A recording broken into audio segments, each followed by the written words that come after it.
welcome to the very first, I believe, global Advanced Air Mobility Conference to be organized as part of the Amsterdam Drone Week. And I'm very happy to see you all here. It's a difficult decision, lunch or another panel, but this is a panel you would regret missing. My name is Richard Ossendorp. I am the representative of the Kingdom of the Netherlands to ICAO, the International Civil Aviation Organization. And I must admit, just having had a glimpse so far of the Amsterdam Drone Week, that I'm in awe of the innovation of what we can see and the expertise that's walking around these corridors. I certainly don't regard myself as an expert in this field, so for me it's a great learning experience. My job today is the easiest one of all, as your Master of Ceremonies. I just have to point in the right direction and hope that we have moderators who know what they're doing, more than I do. But just this, by means of introduction, I think the thinking behind this Global Air Mobility Conference is very much the purpose of discussing with one another what needs to be done at global level to promote the development of global air mobility, and in particular, of course, also to look at the role that can be played by the International Civil Aviation Organization in this particular field.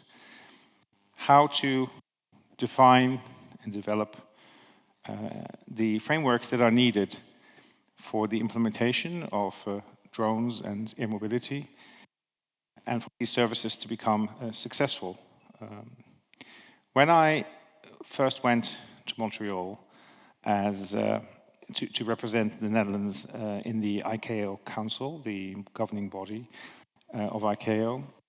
This was in the autumn of 2019. I thought I was going to be talking about aircraft, the kind of aircraft that I'm used to traveling in. And I have to admit that I had a distinct lack of awareness of the fact that this area of remotely piloted aircraft systems and EVs are actually gaining in importance and therefore also gaining traction when it comes to the attention paid to these issues within ICAO at the global level. In fact, for me, a drone was effectively a gadget, a toy. But one of the bits of my education during my years in Montreal has been to find that it is really an amazing world of innovation, which also provides huge opportunities and benefits to mankind and will be something we will see developing further in years to come. Now, one of the people who thankfully was there to guide me and support me and advise me is the moderator for our first panel this afternoon. That is my colleague from the Ministry of Infrastructure and Water Management, Ron van der Leijgraaf. And Ron is not only well known in the world of RPAS, he is also one of the few Dutch experts who have made it all the way up to being chairperson of one of the panels, the expert groups in ICAO, that actually do all the work on the regulatory issues that are at stake and that ultimately are translated into the annexes to the Chicago Convention as they are approved by the ICAO Council. So again, my job was the easy bit. As a member of the council, all I had to do is to rubber stamp the proposals that were put to us through the ICAO Secretariat, and I'm delighted also to have with us the director of the Air Navigation Bureau, seeing Michel Merkel, who was of course also in charge of this morning's panel discussion. And as I say, in the council, we generally speaking don't dedicate much of our time to discussing the technical aspects related to that. But Ron does. So Ron, the floor is yours, and I'd like you to introduce not only yourself, but more importantly, your esteemed panelists. Thank you. Okay, thank you, Richard, and good afternoon, everybody. I'm glad that some people found the time to sort of, or have a quick lunch or skip lunch and sit in and listen to us. We want to sort of introduce a couple of global players in the field of developing regulations for unmanned aviation. Those are the organizations you probably hear about, but you don't get in touch if you're an operator or a technology developer or what have you. You don't really get in touch with them on a day-by-day basis. You're dealing with your national authorities if you look for approvals and what have you. But there's a whole world behind it, and the intention of this hour is to explain a little bit what the organizations are doing to support your national authorities in helping you fly your unmanned aircraft. And we will do it in three sort of small sections. We will get a very quick introduction of the three organizations from the three panelists with me. Then we will have a bit of a discussion amongst ourselves, some questions from me and hopefully some questions between the panelists themselves as well, that it's much more fun than me doing the interviews. And then in the last part, last 15 to 20 minutes, we will open the floor for questions if you have any for any of these panelists. I hope we will be able to get you a microphone, otherwise I hope you have a really loud voice so we can hear you. But the three panelists I have here with me, I start at the far right, which is Mr. John Walker. You can see the details over there. He is representing standardization organizations, so developing industry standards. And he has a truckload of other experience as well, but he will tell you about it. But he is here to introduce the world of industry standards that support the regulatory framework. Next is Mr. Giovanni Di Antonio. He's the current chair of JARIS. And I don't know if you're familiar with JARIS. JARIS is a group of authorities supported by industry, which are developing proposals for regulations which national authorities can adopt into the national system. And if you're a bit familiar in this world, the risk-based operation-centric approach with the three tiers, ABC or open, specific and certified as we call them in Europe, and the development of the SORA methodology, the risk assessment methodology to show that you can do your operations safely in the middle risk category. Those are two key elements. And finally, here on my right is Mr. Frédéric Malot. He's the chief of the ARPAS section at ICAO at the moment, so he's working under Michele. Before that, he was, and he still is, the secretary of the ARPAS panel, so we work very closely together when we were in Montreal. So, and with that, I would like to give each of you, and I'll start off with Frédéric, a couple of minutes to quickly introduce your organization and what sort of role do you play in the global harmonization of regulations. Frédéric.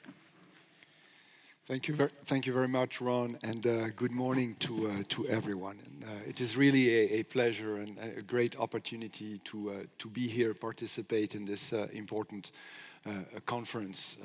As you mentioned, Ron, I'm here with Ms. Michelle Merkel, our director of the Air Navigation Bureau, who gave the opening panel this morning. Just as you kindly suggested, I will briefly introduce what we are doing.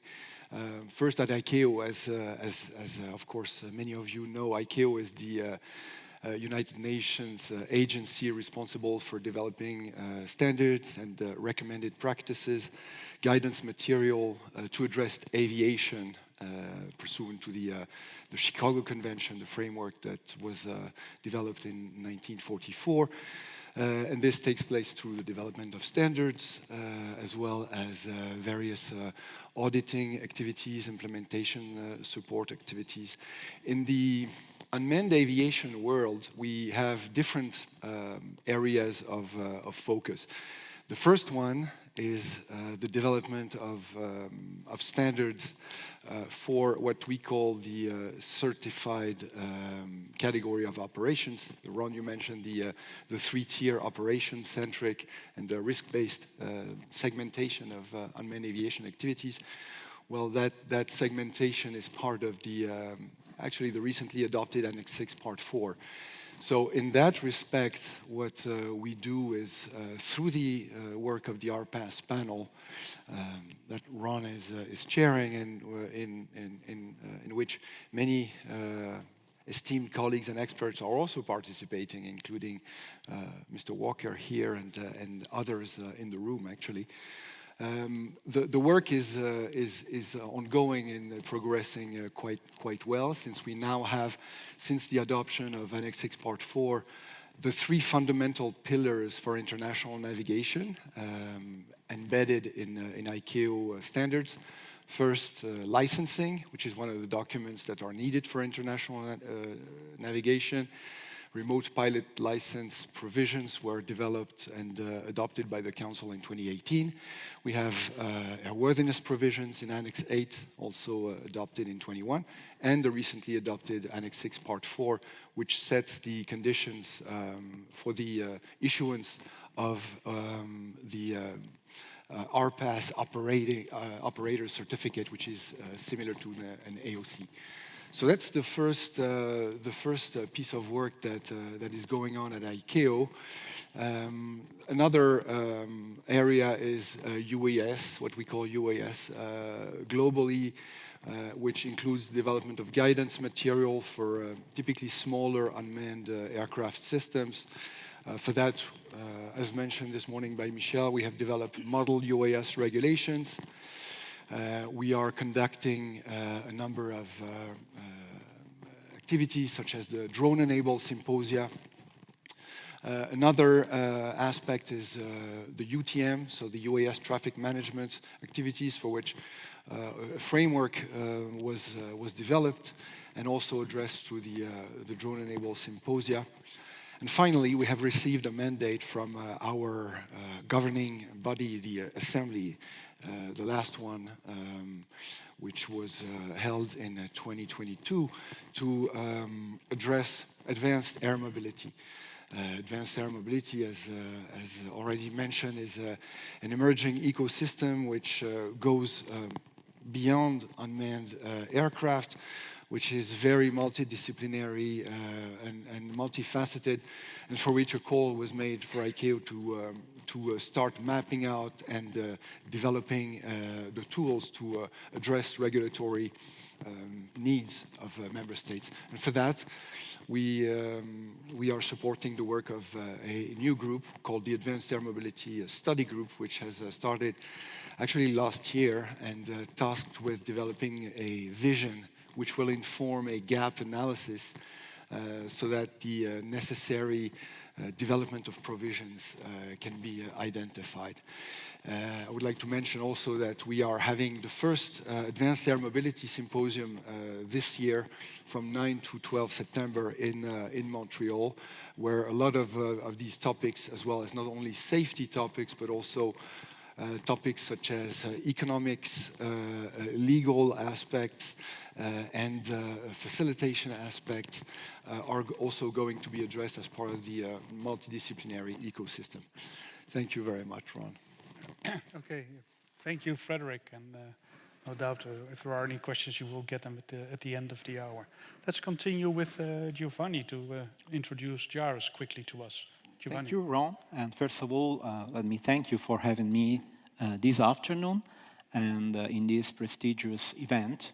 I think that you, as the former chair of JARUS and the first chairs of JARUS, have quite well described what JARUS is. As you said, we are an international organization composed of 66 members, national aviation authorities, plus EASA and Eurocontrol, which has been active for over 15 years.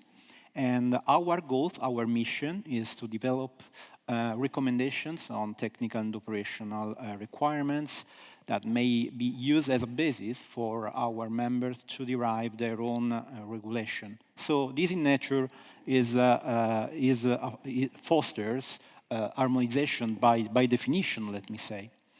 And our organization is organized basically in four, what I said, engines or working groups that pertains to operations, organizations, and personnel, airworthiness, safety and risk management, and automation concept of operations working group.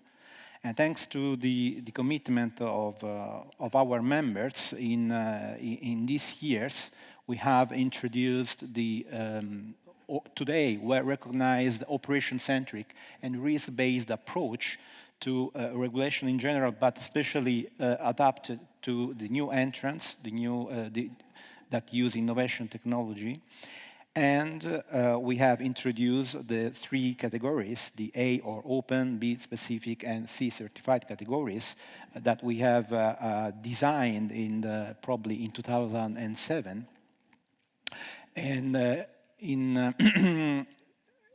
our strategy for, let me say, towards international partnership, because we would like to create a cohesive environment between all the international organizations in the field, we have our strategy is to not only working internally, our organization, but also externally.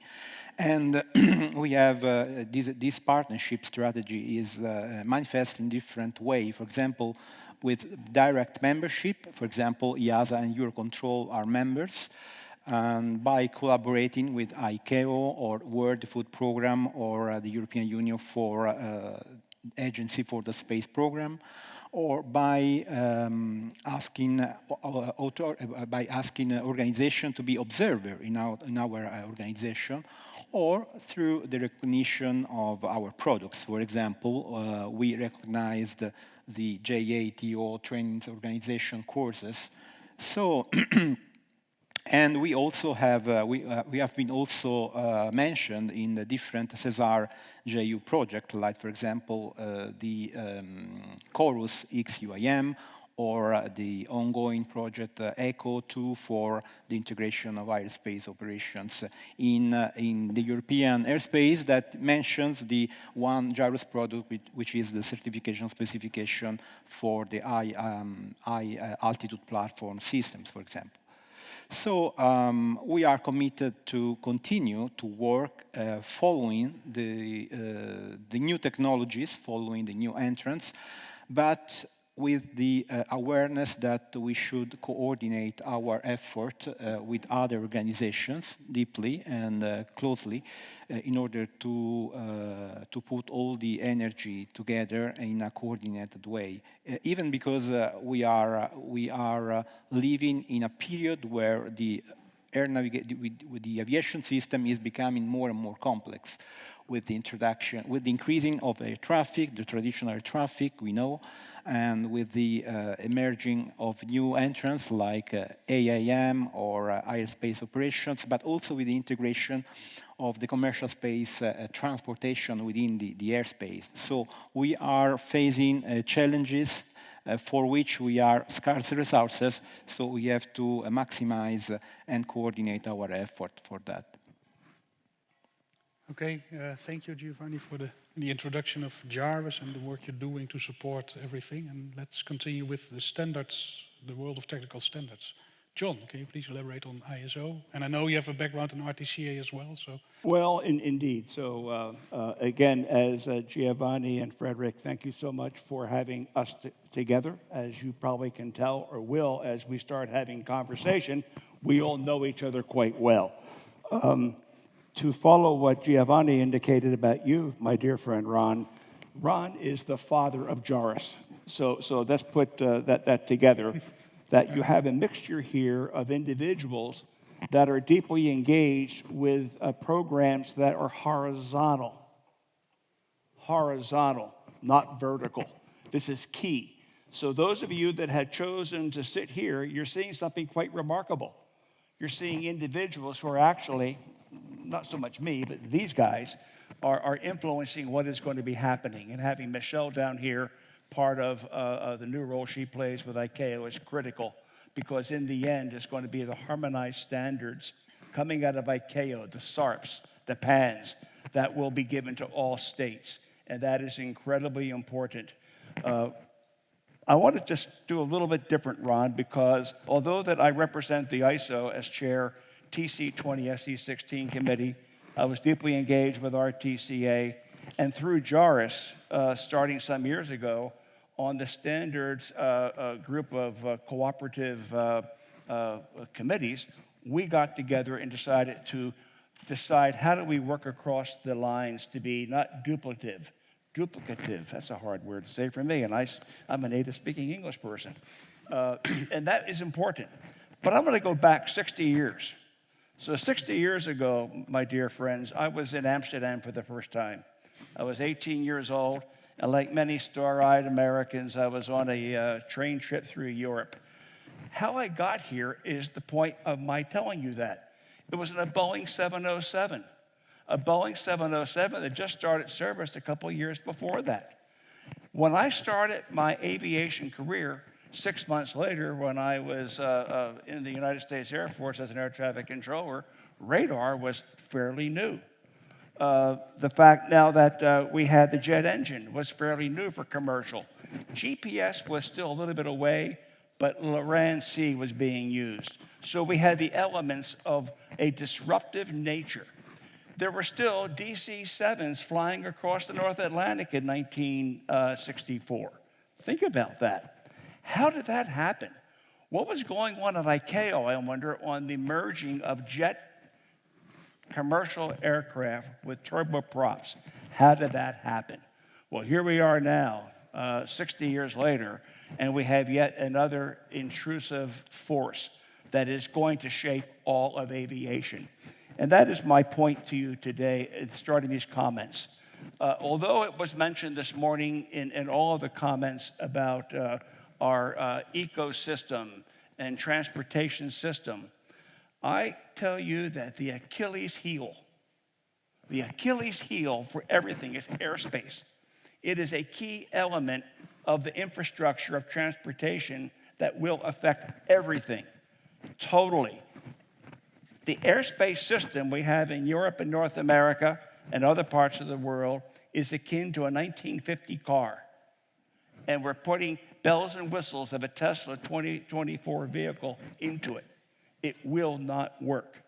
I think it's wonderful to talk about vertiports and vertiplexes and eVTOL going from city to city, connecting with international airports. Well, the good news is in ICAO, we're looking at Annex 14. There is a joint task group now with the ADW panel on air drones. What's the separation criteria going to be? How are we going to have separation? And more importantly, what is the impact, if anything, of my words today, leaving here, to the current users of airspace? What will a performance-based airspace look like for everybody? Does that mean new standards for separation? Does that mean new equipage? What's the cost going to be? I believe we need to take a broader look now into the whole ecosystem, especially as we're talking about operations of eVTOL in large metropolitan areas like Amsterdam, Rome, Beijing, New York, Montreal. What is the total impact going to be? And that is, my dear friend Ron, provocative. We better start talking about this and not kick the can down the road, because although that ICAO is doing what they're doing, it still takes time. I am honored to be part of the United States delegation to the RPAS panel and co-chair to the ATM working group, also with ISO, part of the AAM study group, also with JARIS, with the industry group that I chair. So I have a broad view across, and that's not me, I use the I word with deep humility, my friends. We need to start looking at the whole picture, because I don't know how many in this room represent the current users of the airspace, general aviation, or business, or air transport, or military. It's something we need to look at broadly. So this panel, Ron, I think we have an opportunity to maybe plant some seeds and have a good dialogue. Thank you. Okay, well, we will, the last one we will certainly have, John, and hopefully the seeds will come along as well. Just to react a little bit on what John was saying, Frederick, and maybe Giovanni as well. Airspace integration, is that the big challenge that we're facing as regulators, or are there other challenges on our way as well?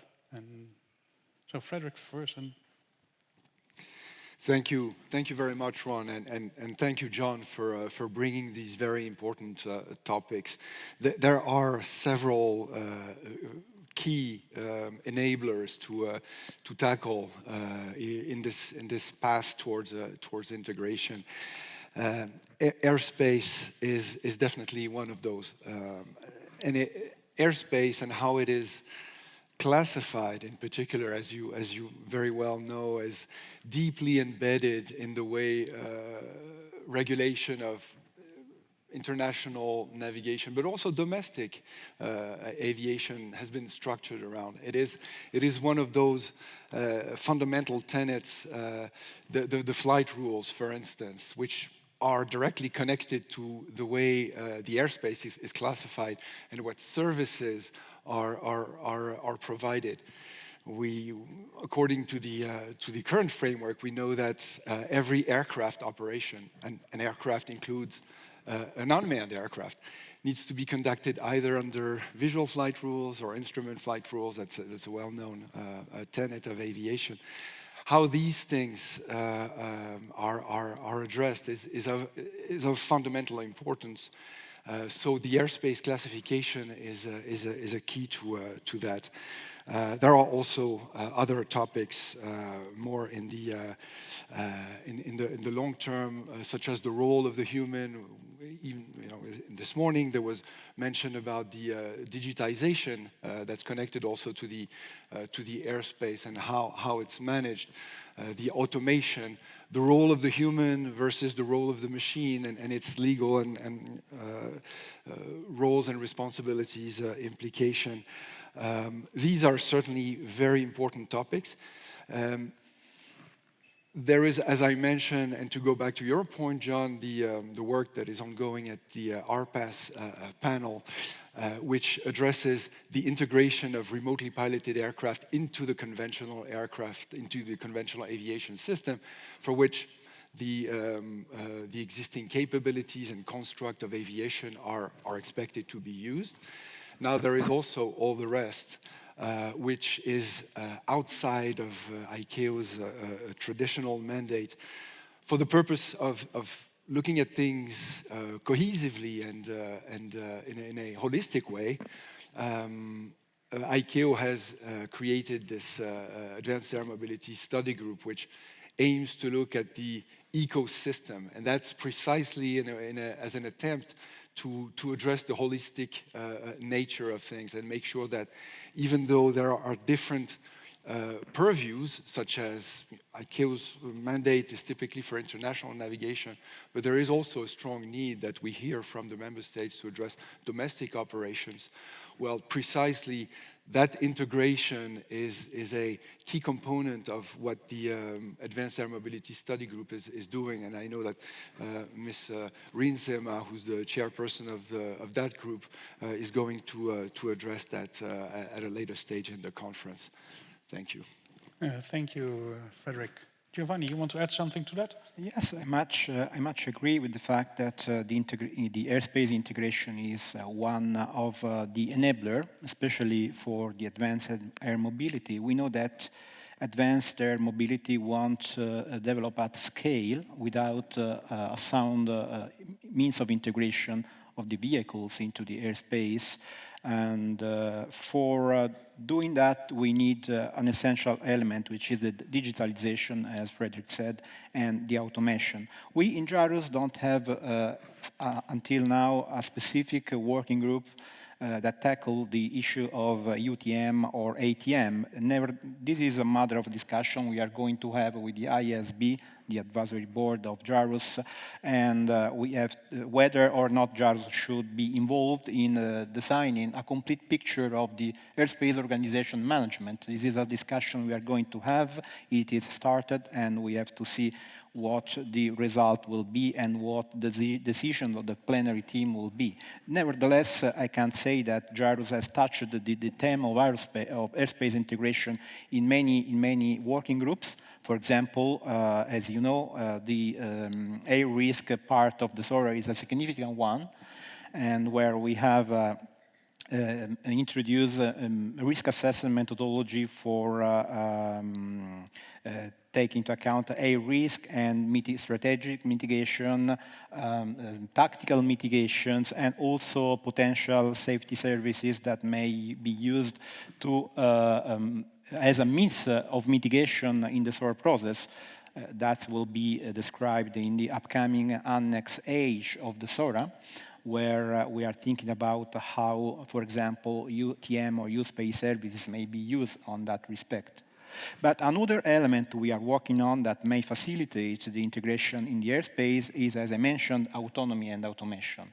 On that matter, we have developed a couple of pieces of works dealing with the methodology for assessing the UAS operations, automated operations, and which is a methodology that assesses, for example, the level of autonomy of a UAS vehicle, its safety dependability, which means how much an automated function may contribute to carry out a critical safety task. And the combination of these two elements determine the impact of the automation on the system, which in turn drives the level of requirement that need to be put in place, the level of oversight, and so on and so forth. And, but only simply, let me say, automatize the vehicle is not enough to integrate the vehicle in the system. We need to automatize also the airspace environment. And for that reason, we have recently issued a white paper that exactly analyze which elements are needed to build a reliable, autonomous, digitalized, and also cooperative airspace environment in terms, for example, of digital flight rules, airspace design, and infrastructure, ground infrastructure that support the digitalization, and also how to assess the maturity assessment of the technology we have to do that, because it is important not to forget that we have to validate the maturity level of the technology we have in order to understand which requirement, how could be used in the deployment. So we are working on that issue, and yes, I confirm that like in other aviation domain, airspace integration is a fundamental point to be tackled. Okay, thank you, Giovanni. We have three different globally operating groups here trying to deal with what I think is the whole, it's the vertical system, to be quite honest, John. It's, you build a framework at the ICAO level with the provisions that you create there that needs to be translated into national legislation. Well, we have JARUS on board to help countries and authorities with that. And as I said at earlier meetings, we as regulators, we cannot keep up with the technology development in this sector. They're way too fast for us. And if we want to chase that, we're going down the hole and we're not going to win that. So that's why we have the industry standards to deal with that at a more elaborate speed. How do you see these three organizations? How should they be working together in an ideal world? I'll start off with John and I'll work my way back here for a change. Okay, so $1 million. Yeah, you wanted to be surprised, John? Well, here it is. So I'm going to take your words and put them in context of what you really said in Cape Town at a JARUS meeting maybe 8 years ago, when Ron, which I quote you all the time, Ron, indicated that regulators cannot chase the tail of innovation.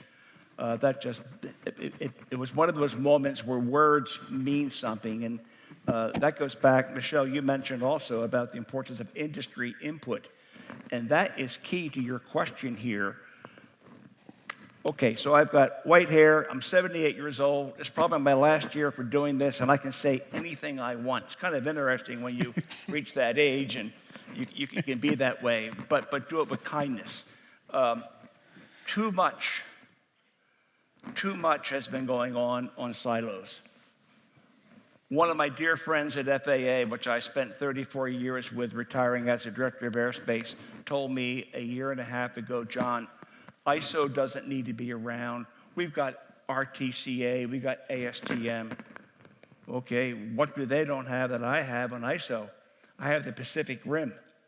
China, Japan, Republic of Korea are the key leaders. Their voices are being heard. This needs to be global. In doing that, this is where ICAO is so important to your question as far as what is happening now with the RPAS panel, the interface. I cannot tell you the importance of the joint task forces that are in place right now between the RPAS panel, the ATM-OTS panel, the air drones panel, the safety panel, the intercept activity. Behind the scenes, we could have a 4-hour conversation of what's happening at ICAO right now of critical importance. Likewise with JARIS, the leadership that Giovanni has had. 64 civil aviation authorities right now, I believe. Next meeting is coming up in Astana in Kazakhstan. Some folks say, what? Why are we going there? Why? Because it's an important transportation area and growing in the world. If anybody looks to see where the interface needs to be, it's all corners of the world. Who would ever think that Dubai would be the key transportation network connecting Southeast Asia with Europe and beyond? And it is. Only because we have the horizontal communication, Ron, by the sheer fact of you having this panel to give this word going out, is where and how we're going to go forward. Thank you. Thank you, John. Giovanni, your perspective, please. Yeah, first of all, let me say that in JAROS, we daily collaborate with the ISB, chaired by John, which is the industry and stakeholder body. And within this body, all standard development organizations are represented. So we are well in contact with SDOs that hopefully may develop their standard in coherence or aligned with the JARS product. This is the aim. And we can benefit from the advice of this advisory body. And so regarding the collaboration with ICAO, you know that ICAO started its journey in the unmanned aviation around the time when JAROS was founded in 2008, and since then we have been enjoying regular contact and cooperation and exchange. But now it is our intention, and we are committed in strengthen and intensify these relationships in a regular way. We have had meetings in Montreal where we have discussed that. Because it is our intention to make our work efficient without duplication of effort. So while JAROS is more focused on international operations and JAROS in domestic or national activities, these testify there is a room for synergy between the two organizations in order to be to complement each other. And would be our intention, first of all, to continue the dialogue with ICAO in order to identify issue or item of mutual interest where JAROS may work on in agreement with ICAO. And we would like to let ICAO also intervene in the formation of our products by, for example, the consultation phase, in order to let them to verify and to assess our product, to validate them, for example, by verifying they are not in contrast with the convention. So I think that this way of proceed will be fruitful because we have said many times that resources are scarce in this new complex environment. So we should work together in order to, as I said, complement each other and coordinate our effort. Always in the perimeter of the United Nations, we are also working with the World Food Programme, and we have had meetings and workshops with this United Nations organization in order to understand how JAROS can support the deployment of the safe deployment of UAS humanitarian operations. And the goal there is that is the creation of a framework that ensures humanitarian operations are carried out safely, even when the World Food Programme operates drones or when they select operators to do that. Another part important is that we would like to involve much more national aviation authorities, for example, in JAROS, for example, the African national aviation authorities where the World Food Programme operates, in order to ease the recognition of the authorization, especially the cross-border operations in the specific category. which is the scheme that often is applied for these kind of operations. And so this is about the collaboration internationally, but also at the European level. Of course, we would like to harmonize and to coordinate our effort. And for example, as you know, EASA is a member of JAROS, as I said, and has contributed significantly to the development of the SORA. And now, based on a balanced and reasoned approach, EASA is assessing, for example, which ICAO pieces of work needs to be followed from close in order to be embedded in the European regulation, and which other parts should be monitored in order to understand their potential interests, for example, like automation and multiple simultaneous operations. And I believe this is a sensible approach that even within the European system may help to effectively coordinate. Okay, thank you, Giovanni. A lot of activities going on around JAROS as well. That's good to hear. And maybe through some of the contacts here, we could see if we can some interest from more African countries, maybe through the Wings for Aid program or whatever from Barry Kopenberg. Frederick, your perspective on how we should or could cooperate. Thank you very much, Ron. And just a few thoughts, actually reacting to what John and Giovanni just mentioned. First, on the interfaces, on the cooperation, on the significant work that is going on at the technical level. Couldn't agree more, John, with you in the sense that having these interfaces between different groups is absolutely essential. You mentioned the cooperation with the aerodromes design panel. There's also another example of which you're quite familiar with, which is the interface with the ATM operations panel, and that is key for a very good reason. It is this interface that enabled the development of contingency procedures for lost sea tooling situations, for the RPAS, fully certificated IFR framework. That is essential.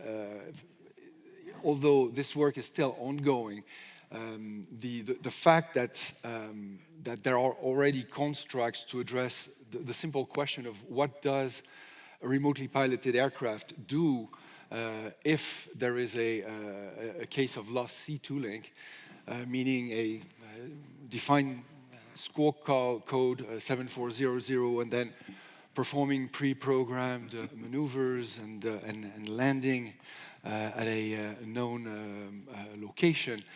That is absolutely key, and a few years ago, none of that existed. This has been worked on relentlessly and through these kind of interfaces and cooperation.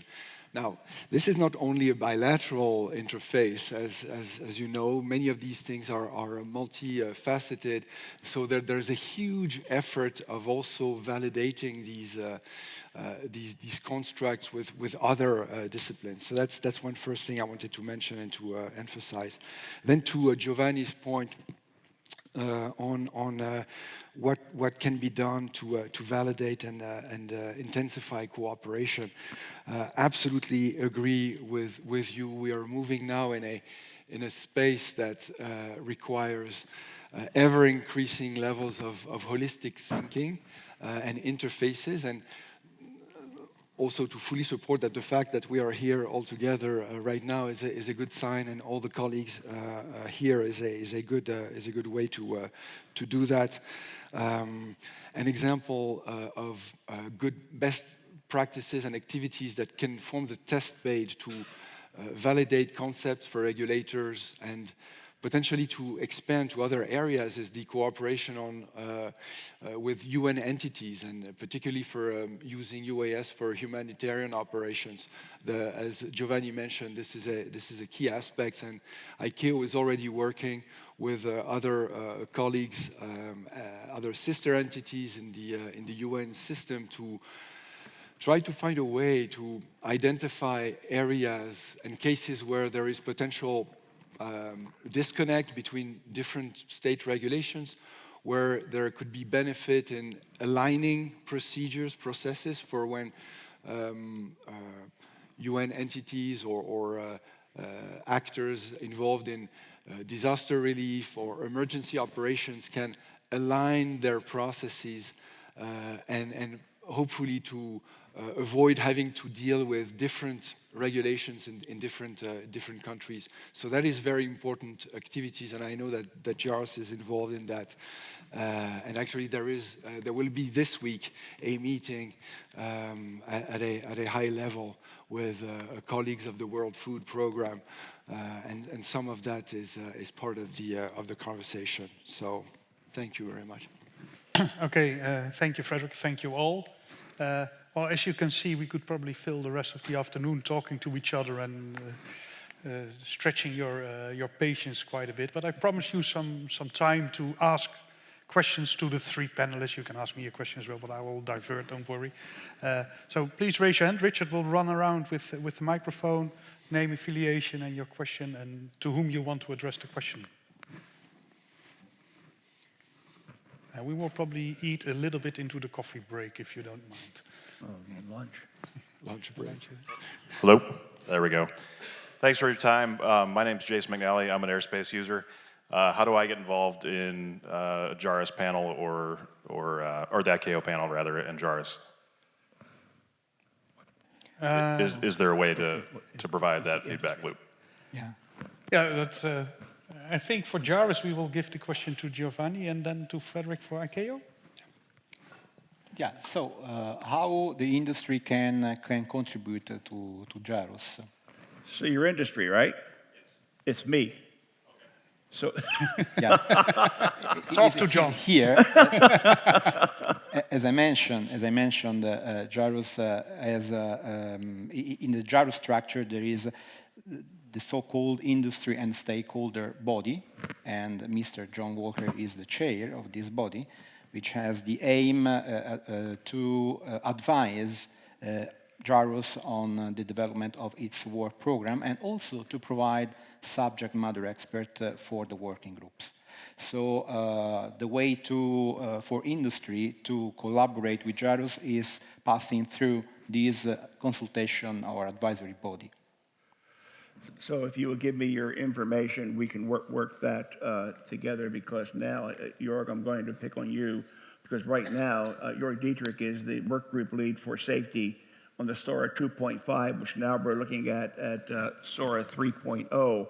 This is why industry has provided Giovanni and Catlin Radu, who is the vice chair, and Lou Howe, who is a secretary general in JARIS, a recommendation for what is the interface between airspace and the regulator. What are the gaps? And I apologize for doing this. Thank you for the opportunity to make a little advertisement here. Is when JARIS talked about airspace 6 or 7 years ago, there was a pushback because the thought was JARIS was getting involved with air traffic control. No, no, no. Industry now wants to know what is the framework, what's ground level foundation to build on, because air traffic control will change. I know it will. We don't have that information, so your contribution will be important then, so we can talk after here then, okay? Sure. To participate in ICAO panels or whatever, Frederick will give you an answer. Thank you very much, Ron. And yes, just to remind that to participate in ICAO panels or typically various ICAO expert groups or conferences, the primary audience of ICAO is member states. So that's typically the first channel, is to be part of a delegation or to be nominated as a member of a technical panel, as well as advisors to said members. There are also not only states but industry stakeholders participating in ICAO work, such as technical panels. Typically traditional aviation industry stakeholders, such as airlines with IATA, Airport Council International, for the airport community, CANSO, IFATCA, IFALPA, various key stakeholders of the aviation ecosystem. There is also entities such as ICC, AIA for the manufacturers that can also include contributors at the technical level. So that is typically the channels for participation in ICAO expert groups. Thank you. Okay, thank you. I see nodding, so I think we've answered the question sufficiently. Anybody else?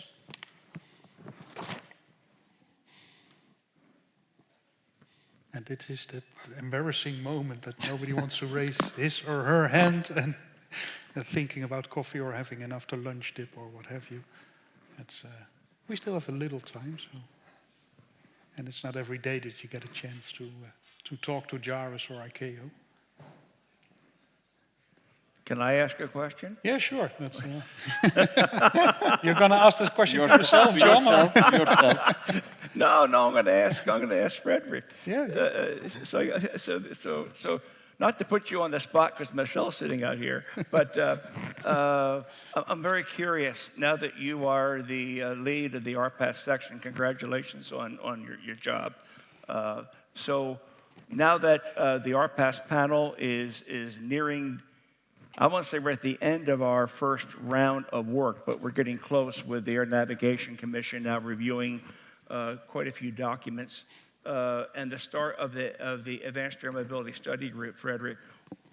How do you see this unfolding with the AAM Study Group? What's going to be the product expected, and then what? Thank you very much, John. Good luck. Well, that's a great question. I love it. Thank you. Thank you very much. So as you said, yes, the RPAS panel is accomplishing and has accomplished enormous work. It's unbelievable to see the amount of work and the fundamental nature of these building blocks to enable international navigation of RPAS.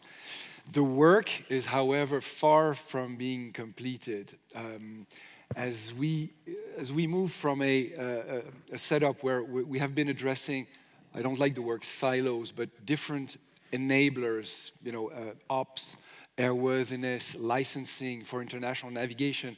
As we move, as the work progresses, there is an increasing need that is felt, and as we can see, to look at things holistically and address integration. Integration into the airspace is a key part of that. Which is connected to the C2 link, detect and avoid disciplines. And as we progress, we see a growing need for integration and work on that. There will be the need to also, it's an iterative work. The fact that standards have been developed and adopted doesn't mean that they will stay as they are forever. So there will be a need to revisit standards, to get the feedback from operations, regulators, industry, to see where they need to be tweaked or changed or even fundamentally adjusted. These are things that we will see and observe as operations progress and scale up, which will take several years for sure. Now, on the other part of your question, what is the AAM SG's work on that? Well, the work has started. There was a need to address things holistically to try to understand what is AAM first, to have a description, pending a definition. So the way the work is structured, and Ms. Rinzema will have more opportunities to expand on that, is first, whether there will or will not be SARPs, standards recommended practices. First, the task is to develop a vision. What is the vision? What do we understand AAM to be made of, constituted of? Based on that, then you can do a gap analysis of what standards are missing to achieve that vision. And then there will be a recommendation to our governing bodies. In our case, it's as you know, the Air Navigation Commission, which is the ultimate decision maker in this respect, and who has the mandate to either task or not task a working group of ICAO to develop standards. So it's this three-phase approach, and the group is hard at work to address these stages. Thank you. Okay, thank you. One last chance. I see all red zeros here in front of me, which means that we still have a little more time. Andrew.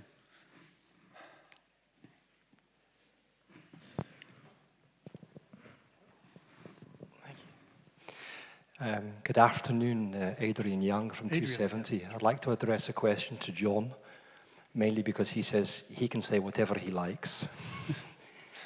In conventional aviation, we were very conservative. The regulator did stop things happening.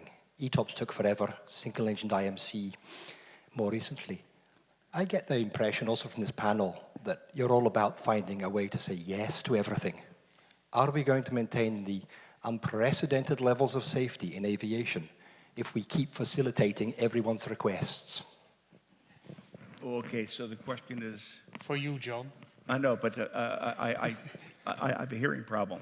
Okay, whether or not do we maintain the safety levels that we know from manned aviation? Okay. While we're dealing with the speed of the developments in unmanned aviation. Got it. So that is why I brought the issue of including all current users of airspace and what the reduction of separation will be. I go back to one of the great achievements of ICAO was reduced vertical separation minima. RVSM was something that caught a lot of people by surprise because we actually reduced the separation. That caused, there was a great deal of activity engaged with that effort, which now, of course, is global. The same type of activity needs to occur. And Michelle, I don't know, somewhere I'm thinking about who the men and women were who were involved with RVSN. Of course, they're gone now. And I don't know if somebody kept a historical record of going back as far as to what did they do, what was the game plan? Because when we go into metropolitan areas, so at one time I have responsibility to your question of all the air traffic in the Northeast in the United States. When I think of the New York area, which is very complex airspace with the 4 airports, including Teterboro, and now we're going to have 10 or 12 vertiplexes and reduced separation, what's it going to be? What is going to be, when will, I'll pick on the FAA, I can do that because I'm an American. When will the FAA mandate performance-based navigation for all airports? All airports. And what will that separation criteria be? Now you have required navigation performance coming into each and every airport. Is it going to shrink from 3 miles to 2.5? What's going to be the stars and SIDS going into a vertiplex? Will the vertiplexes then have the so-called, you can probably tell politically where I am, the so-called UAM or the low-level activity? How are they going to come into complex aerodromes? This is why ICAO, now in the joint task force we have for the ADOT panel, is to start to look at, not answer those questions yet, but start to lay the foundation. Also in the ADOP panel, there is a program going, a job card, as they say, for airports. We need to be smart in finding what those answers are. And I do disagree with my dear friend this morning who indicated that AI is not going to be part of their game plan. It better be. We better start thinking about what the A word is going to be. And I said, autonomous and AI. Do you realize, no, you don't, I haven't told you yet, about 6 or 7 years ago, I was part of a FAA program, and we could not say the word autonomy. Could not say it because there were people in the room who were offended by it. Well, because there were the issue of having jobs maybe lost in the cockpit. I don't know. But to your point, yes, it's going to change. And I'm not saying it happens tomorrow or the next year, but ICAO, I don't know what the average would be, 7, 8 years before a SARP comes in, or it's out there. So we better start thinking about now what it's going to be. And again, going back to the current users of airspace, what's the impact and cost to them and equipage? Over. Okay, thank you, John. And I think we're well into the coffee break. So if you have any Frederick further... had a point. Sorry, you want to...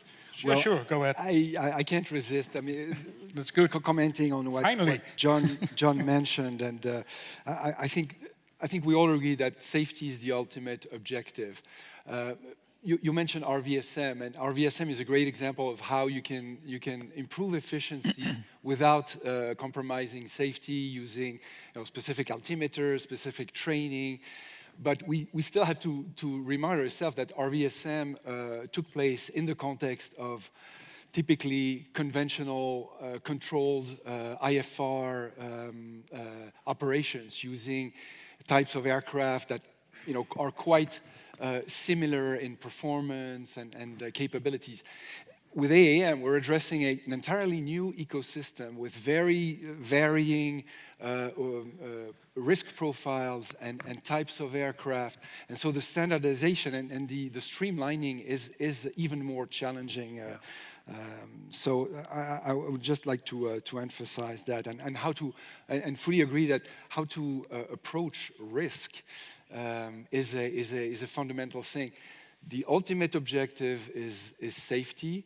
Now, how to assess risk and mitigate it is something that will probably evolve in the future and be informed by what is happening on the field and the experience and the feedback loop that we gain, including through initiatives such as the humanitarian operations, which will form a test bed and allow for that iterative loop. That is absolutely a key enabler for me. Thank you. Yep. Any further? Can I close now, John?